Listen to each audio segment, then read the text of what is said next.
evening again. Welcome to the Kiss Corner. My name is Cassandra Williams, aka Coach Kiss, mwah, and I am so glad to have you with me this evening. Um, this is the last Sunday of the month. So every last, I was running on Thursdays, had to switch to Sundays for the summer. So every last day of whatever day I'm running is always light, right? We keep it a little light, a little simple, a little easy, because the rest of the time it can be a little heavy. So just want to lighten the load a little bit, brighten up the spirit, go out with a laugh, right? So that's where we are today. Today is July 27th, our last Sunday in the month of July. This time is moving fast, right? And so I just want to make sure that you're aware that this is a light, get you a little something to drink, sit back, chill out, engage, enjoy, laugh, love the whole nine as always. If you are just joining for the first time, first and foremost, thank you so much. Let me give you a little bit of background about the Kiss Corner. The Kiss Corner is a safe space for women like me who have come out of toxic relationships that are no longer serving them well and ready to put in the work necessary to elevate to a higher version of themselves. And so that is the cornerstone of the Kiss Corner.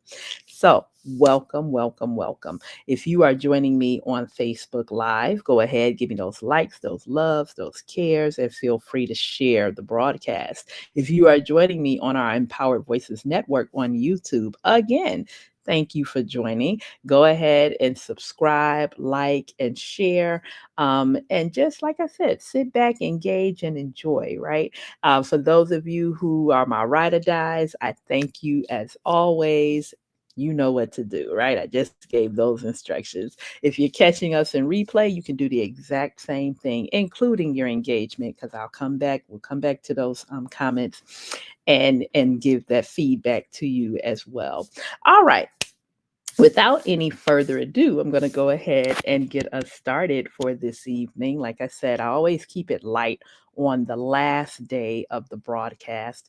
And so if you haven't checked it out already, this is kind of a part two, really, from last month. And so this one is that sounds like something Mama would say, right? And I'm calling it a tribute to voices that raised us, even when we didn't want to listen. so,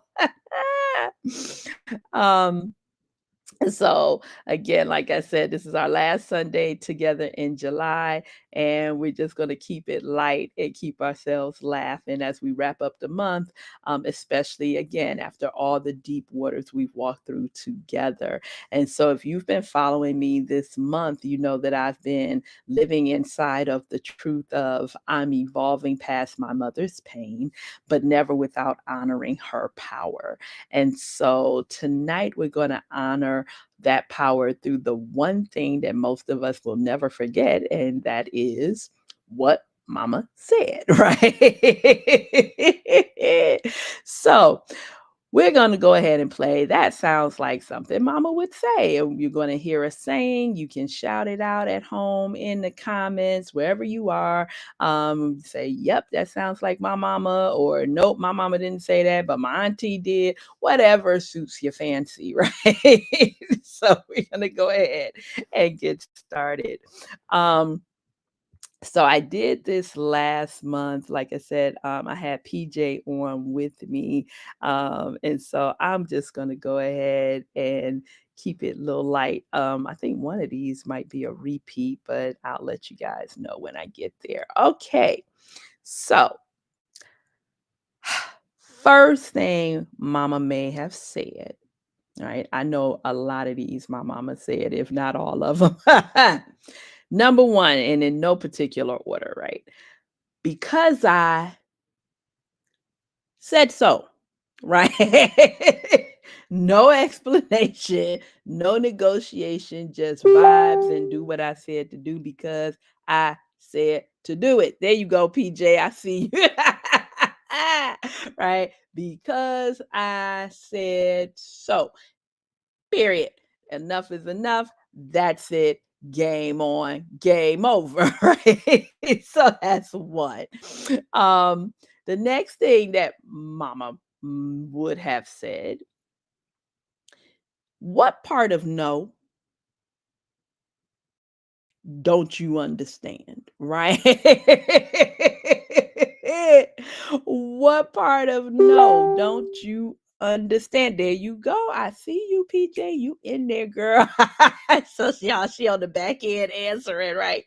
Listen, we all know a lot of these mama isms. I'm telling you, girl, you better know it. So, what part of no don't you understand? It's like, somebody got brave, huh? Yeah, pretty much. If she's asking you about that, you might not want to walk with your back turned. I'm just saying. All right, let's try the next one. Number 3. Now, this wasn't so much for me um, as it was for, I'm going to say, my younger brother. And I don't even think she ever thought to say this until his first semester in college, right? And so oh, hey, Jake. Look, I'm getting ready to bring you in, girl. I'm getting ready to bring you in. Let's see. I just sent you a request. So let me know how that goes. I think I can bring you in. All right. So it was, if she can't use your comb, don't bring her home.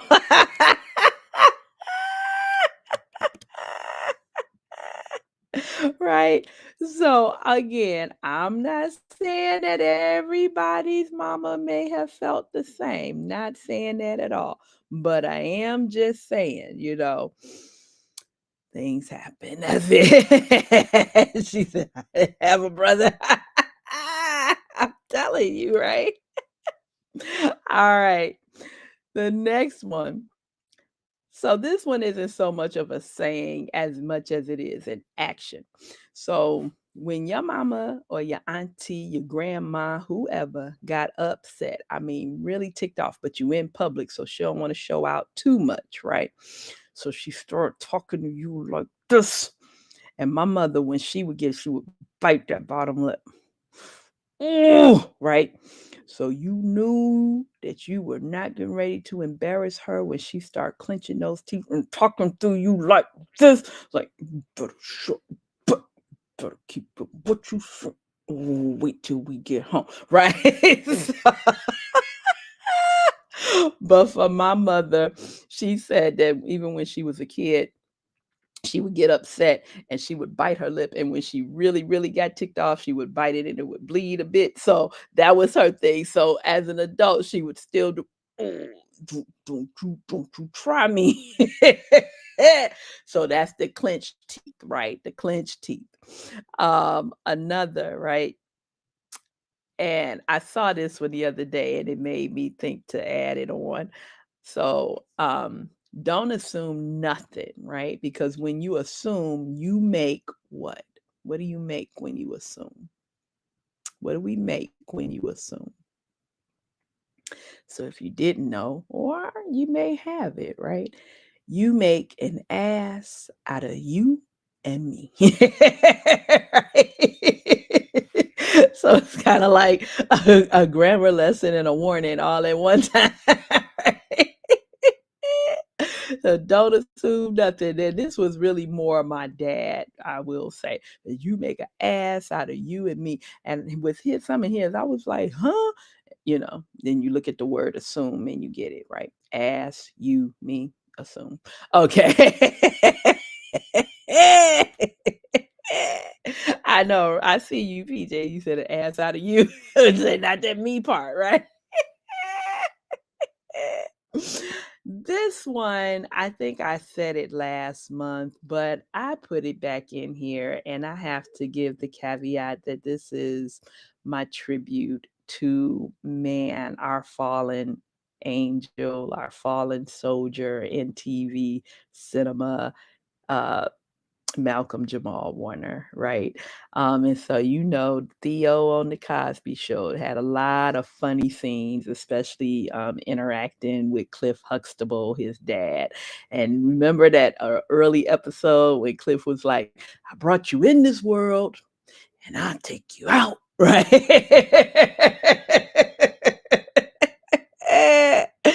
So that's why I said I believe I did that one last month, but oh my God, with his recent and sudden passing, I felt like I would be remiss not to put that one back in there in honor of his memory. So that one was to the Cosby Show and Malcolm Jamal Warner. All right, y'all. So number 7, I know you gonna know this one. Now this was more my grandma than my mother.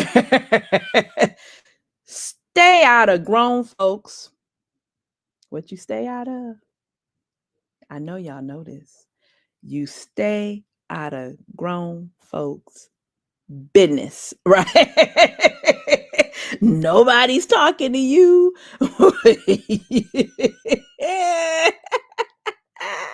Nobody was talking to you. You gonna stay out of grown folks' business, okay? I know it's business, but my grandma with her Mississippi, Tennessee root business. Okay. Stay out of grown folks' business.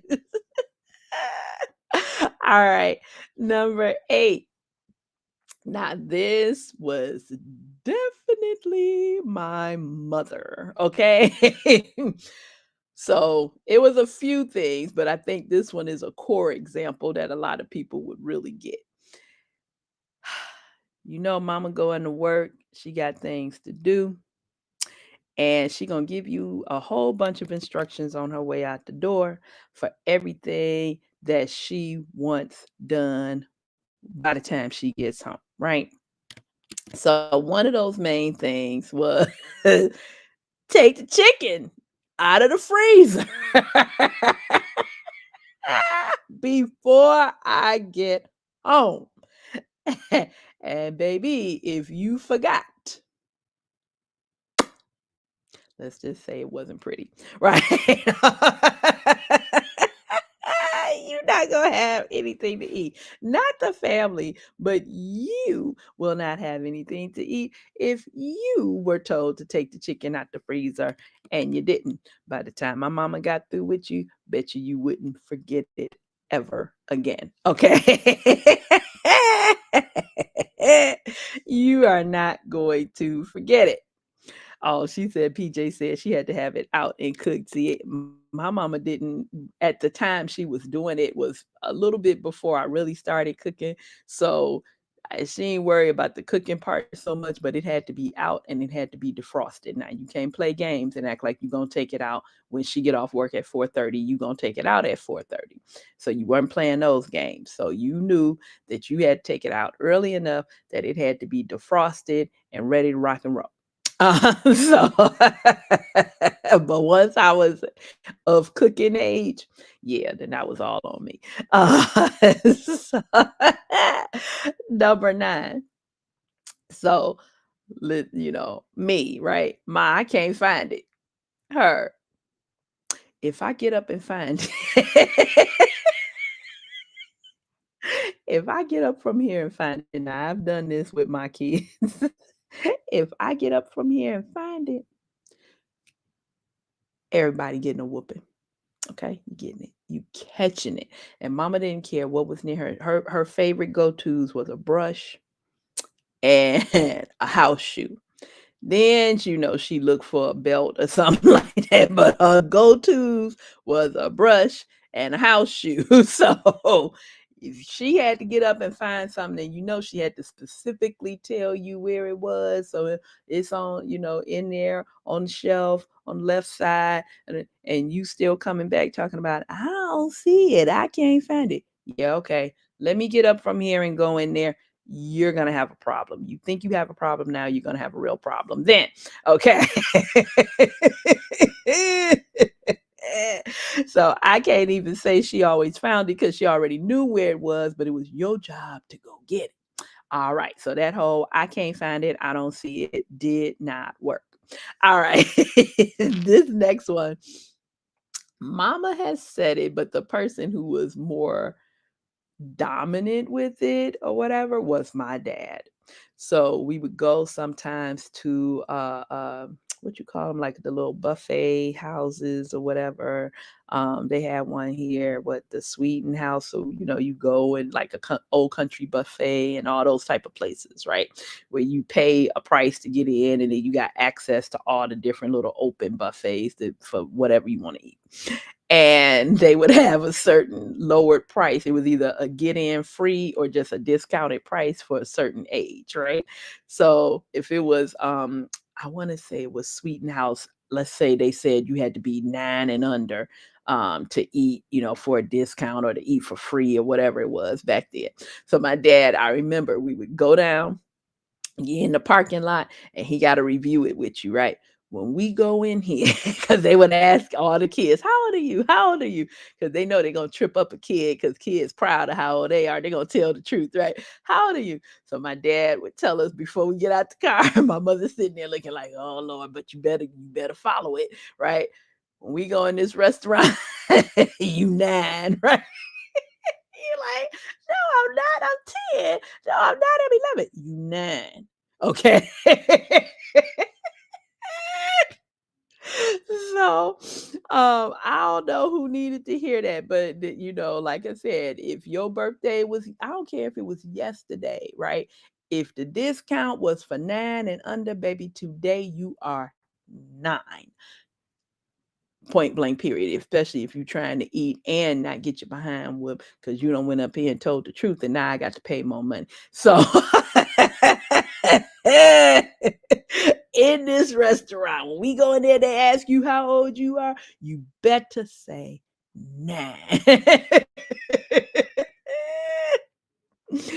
And last but not least, like I said, y'all, these weren't in any particular order, but now this one was my mama. She wasn't playing, hey, if somebody hit you first, hmm, you better do what? Right, PJ. She said about that 9, and you better say it with confidence. Yes, ma'am. You better say it now. Don't be him and it. How old are you? 9. Okay. The last one. I'm sorry, y'all. If someone hits you first, what you better do? You better hit them back, right? She wasn't playing that, right? You better not let nobody put their hands on you. And if they started, your job was to finish it. So you better let it. If they hit you first, that was as a kid, right? Do you in school? Mama, such and such a ditch for hit. Did you hit them back? No, I ain't want to get in trouble. She's like, let me handle that. And no, we ain't even getting ready to start all of this, right? So those were my sounds like something mama would say, because I said so. What part of no don't you understand? If she can't use your comb, don't bring her home. Talking through those clenched teeth when she in public and trying to save you, right? Don't assume nothing, because when you assume, you make an ass out of you and me. PJ says she don't ascribe to that me part. I brought you in this world and I'll take you out, right? Stay out of grown folks' business. Take the chicken out the freezer before I get home. I can't find it. Yeah, all right. If I get up from here and look and find it, you're gonna be in trouble. In this restaurant, you are 9. And like PJ said, you better say it from your chest, speak it with full confidence, 10 toes all the way down, right? And if somebody hits you first, you up in that school building, ain't nobody got time to be coming back and forth on something you can handle. They hit you first, you hit them back, right? So you had a right to defend and protect yourself. That was something my mama was very strict about. So Today, again, July 27th, 2025. And so before we close, I just want you to indulge with me and allow me this moment. Today, we whisper a soft amen for my Aunt Annette, who is my mother's youngest sibling. My mom is one of five, and I think within a 5, maybe 7 year period, but I think it was more like a 5 year period. Um, but I'll say 5 to 7, right? My mom lost all of her siblings. And so she is the last remaining of the five. And so I could hear it and see it a bit in her spirit today, that today is my Aunt Annette's birthday, which was her baby sister. And so just wanted to whisper a soft amen for Aunt Annette, a woman whose voice may not echo through our family stories, but whose spirit wrapped us in peace when the noise of life was too much. Her love wasn't loud, it could be, but sometimes it wasn't. Her laughter wasn't always center stage, although you could definitely pick her out of a crowd. But her faith was firm, and her spirit, while she went through a lot, I must say, it was unshaken. So we say amens for the ones who didn't need the spotlight to shine. And so, with that being said, happy heavenly birthday to my Aunt Annette. You are remembered in our stillness and in our strength and in the small joys we refuse to overlook. Mwah. So, as we continue lifting up voices that the world tried to silence, let me tell you how you can support the work of empowered voices. As we remember my Aunt Annette and so many women whose strength spoke louder than their voices ever could, I want to invite you into something sacred. The Empowered Voices Network is about lifting the silence. It's about turning pain into power and stories into seeds of change. Your support isn't just a donation, it's an act of defiance against silence. So if you're watching on YouTube, follow the scrolling link on the screen to know where to give. And my Facebook family, check the pinned comment. You've got that link information there too. So please, let's amplify the voices the world once tried to ignore. Why? Because as Mother Maya said, together we rise. So I want to thank you all for joining me this evening. I hope you had an opportunity to laugh out loud. This was cleansing for me. I think it was the perfect way to close out a month that was deep, soul stretching, and full of healing, right? So we'll be back in August with a brand new series. But until then, remember this: just because you're evolving doesn't mean your mama didn't teach you well. Sometimes healing sounds like your mother's voice, half love, half warming, and all facts, right? Even if she said it while pointing at the freezer and reaching for her nearest house shoe about this frozen chicken. So, hug somebody if you can. I love you. I love you. Honor the ones who came before you, and honor those who are still with us. I will see you next Sunday. I'm praying. I got 3 wisdom teeth to take out, y'all. So pray for a sister. My full intent is to be here next Sunday. Right here on the Kiss Corner, same back time, same back station. In the meantime, continue to do as you do and continue to elevate as you move along your healing journey. I thank you so much for your time, and I will see you again next week, God's willing. Have a good night.